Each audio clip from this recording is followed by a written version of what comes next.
How to fix phone link app not working on Windows 11. 1. Enable the features accordingly in the features section. 2.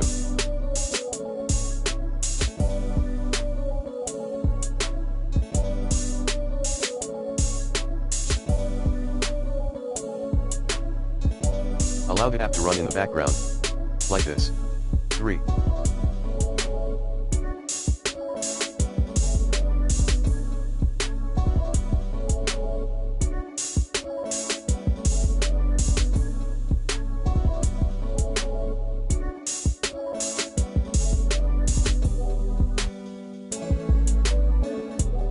Check and enable permissions for link to Windows app on phone and set unrestricted option to battery. 4. Windows laptops only users, disable battery saver. 5.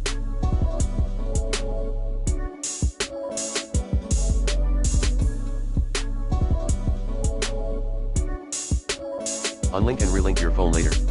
6.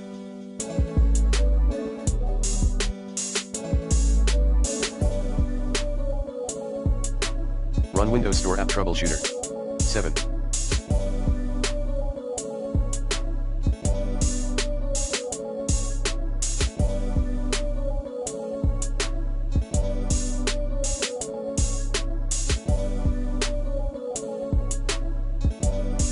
Repair or reset phone link app.